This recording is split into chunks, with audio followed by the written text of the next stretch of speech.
దేవుడు ఉగ్రత చాలా ఉంది. నేను చాలా చూశాను. నా 28 ఏళ్ల సర్వీస్లో ప్రతిరోజు నేను ఒక్కొక్క కష్టాన్ని, అది ఆర్థిక అనారోగ్యం. నేను అడిగిన దేవా, మా తండ్రి చనిపోయి కేవలం 2 సంవత్సరాలు ఎందుకు ప్రభా ఇట్లాంటి స్థితి నాకు అన్నప్పుడు దేవుడు అన్నాడు, నేను ఒక నూతన అద్భుతాన్ని ఈ విషయంలో చెప్పబోతున్నాను. అందుకంటున్నాడు, మందిరం గురించి ఎందుకు చెప్పాలంటే, మందిరంలో దేవుడితో సమాధాన పడండి.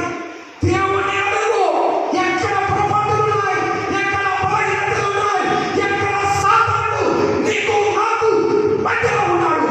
సాతానుడు తరిమిపెట్టు, దేవుడి రాజ్యాన్ని స్థాపించు. గట్టిగా చెప్పండి. ఎవరన్నా దేవుడి యొక్క ప్రార్థన, ఉపవాస ప్రార్థన చేయి, గంటలు ప్రార్థన చేయి, కన్నీటి ప్రార్థన చేయి, నీ కుటుంబాన్ని కాపాడుకో. ఆయన రాకడ సమీపంలో ఉంది. ఇంకా తిరుచు తాగుచు పెట్టించుకోవచ్చు, మోసాలు చేసుకుంటూ అబద్ధాలు బ్రతుకుతున్నాను. ఈ రాత్రి నీ ప్రాణం అడిగితే పరలోక రాజ్యానికి పోతావా? నేను పోతానా? ఆలోచించు. నేను ఎందుకు చెప్తున్నానంటే, బుద్ధిహీనులు అర్పించినట్లుగా దేవుడి మందిరంలో పనులు అర్పించదు. నీ తనము దేవుడు వద్దు, నీ పరపతి వద్దు, నీ హృదయం మారిందా? ఎన్ని సంవత్సరాలై నువ్వు రక్షణ పొందుతున్నావు? ఎదుటి వారి కోసం ప్రార్థన చేయి. శత్రువు ఎదుట భోజనం సిద్ధపరుస్తాను. హల్లెలూయా. గట్టిగా చెప్పండి. మిమ్మల్ని హింసించిన వారి కోసం ప్రార్థన చేయి. మిమ్మల్ని దూషించిన వారిని దీవించండి. మిమ్మల్ని శపించిన వారిని ఆశీర్వదించండి. అప్పుడు నువ్వు దేవుడిలో కానీ దేవుడి రాజ్యం కొరకు నువ్వు పాఠపడించు. నేను ఎందుకు చెప్తున్నా ఈ వాక్యం అంటే, ఆయన నిన్ను నన్ను ప్రేమిస్తున్నాడు. ఎవరిని వేరు కాదు. నువ్వెంతలో నేను కూడా అంతే కదా. పరలోక రాజ్యంలో సీట్లు ఉంటాయా? పరలోక రాజ్యంలో రాజ్యాలు ఉంటాయా? అందరూ కూడా సమానంగా. అది అంటున్నాడు, ప్రార్థన లేకపోతే పారిపోతాం. ప్రార్థన లేకపోతే పారిపోతాం. చూడండి, ఇప్పుడు మీరు చూస్తున్నారు కదా, రాజకీయాలు ఏమైంది? ఎన్నో అనుభవించారు ప్రజలు. ఏం చేస్తారు? అది మానవుడి. కానీ దేవుడు అట్లా, నువ్వు ఏం చేసినా, నువ్వు ఆరాధించకపోయినా, నువ్వు ప్రార్థన చేయకపోయినా వర్షాలు ఇస్తున్నాడు, పంటలు పండిస్తున్నాడు, భూమిని ఇస్తున్నాడు, అన్ని ఉద్యోగాలు ఇచ్చా, అన్ని ఇచ్చా.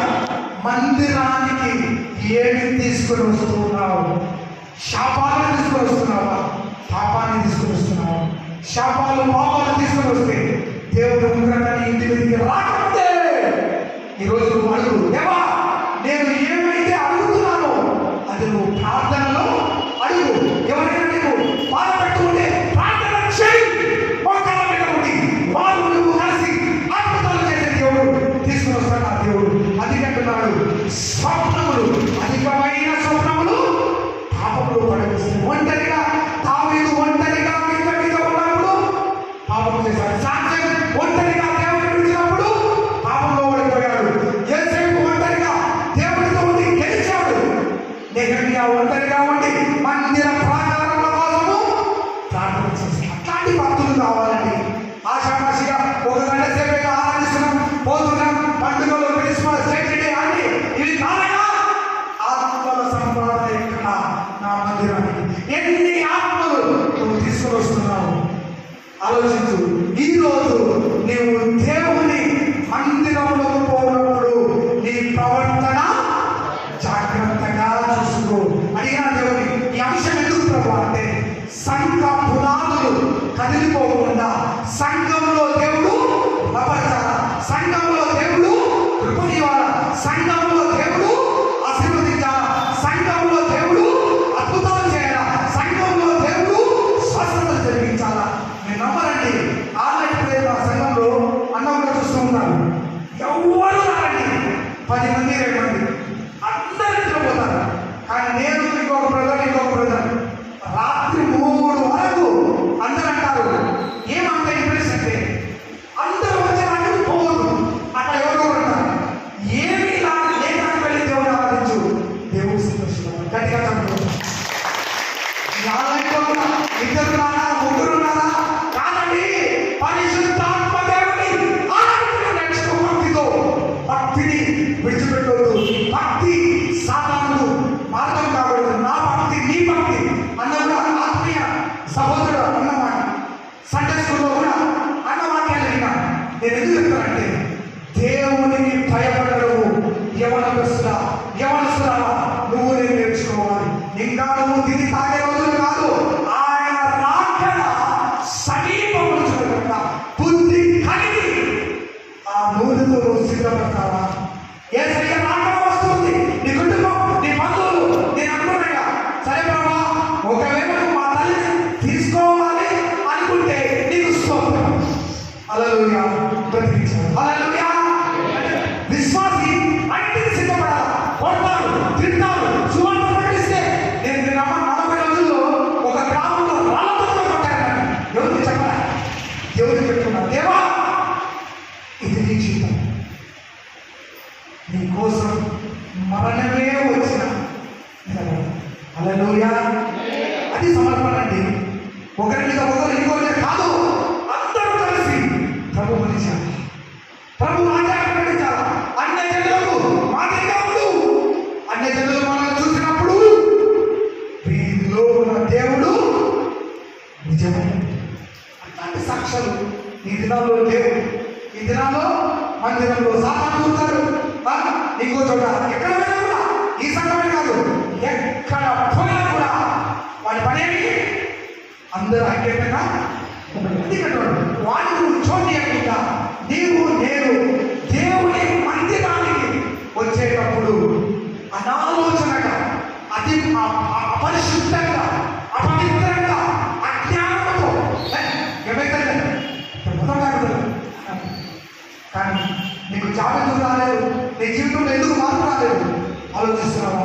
ఇంకా నువ్వు దేవుడికి దగ్గరగా, దేవుడితో కనెక్షన్, ఆ కనెక్షన్ లేకపోతే సాతానుడు మధ్యలో చేస్తాడు, విశ్వాసాలను. అది ఆలోచించండి. నీవు దేవుని మందిరంలో నీ పాత్ర ఏంటి? ఆ తమ్ముడు అడిగిన ఎన్ని సంవత్సరాలు సర్వీస్ అంటే మన ఇది 16వ సంవత్సరం అని అన్నాడు. చూడండి, 16 సంవత్సరాలు నీ మందిరంలో సేవకులను, బిడ్డలను, నీ గ్రామాన్ని ఎన్నో కాపాడిన దేవుడికి కృతజ్ఞతాస్తుతులు చెల్లించావు. అడుగుతున్నాడు, యెహోవా దయాళుడు. కృతజ్ఞత లేకుంటే నువ్వు దేవుడిని మర్చిపోయి. ఆలోచించు. కృతజ్ఞతలై ఉండి మందిరంలో ఆరాధించాలా, స్తుతించాలా, ప్రార్థన చేయాలా, గంటలు గంటలు గంటలు ఉపవాస ప్రార్థనలో యేసయ్యను అనగా 28 సంవత్సరాలు అన్నకు తెలుసు. ఎంతమంది దూషించినా, సీసీ సంఘంలో ఎంతమంది మమ్మల్ని చిన్న చూపు చూసినా, వీళ్ళకి అప్పులు ఉన్నాయి, వీళ్ళు బాగుపడరు, వీళ్ళు కానీ అన్నప్పుడు కూడా ఓపెనతో ఇంతవరకు కూడా ప్రతి శుక్రవారం ఎప్పుడో ఏదో ఆపద ఉంటే తప్ప దేవుడు నాకు ఇచ్చిన ఆ పని చేసుకుంటూ వస్తున్నాం. మరణం వరకు నమ్మకంగా ఉండవు, దేవుడు ఆశీర్వదిస్తాడు. దేవుడికి నమ్మకం మనుషుల ముందు నువ్వు నీ హృదయం దేవుడు తెలుసు. దేవుడికి నమ్మకంగా ఉన్నావా దీవించబడతావు, దేవుడికి నమ్మకంగా లేవా ఆలోచించుకో. సాతాను ఎవరు బిడ్డలారా? దేవుడి రాజ్యం కావాలన్నా సాతాను రాజ్యం కావాలి. సాతాను రాజ్యంలో లోకం లోకం లోకం లోకం ప్రతి ఒక్కడేమన్నాడు? లోకం గురించి ఆలోచిస్తుంది. లోకంలో బంగ్లా, కార్లు ఇవన్నీ ఇస్తారయ్యా. అబ్రహాము ఇవ్వలేదా? యేసును దీవించలేదా? యాకోబును ఆశీర్వదించలేదా? మరి నిన్ను నన్ను ఎందుకు దీవించమంటే నీకు దేవుడికి మందిరంలో కనెక్టివిటీ లేదు.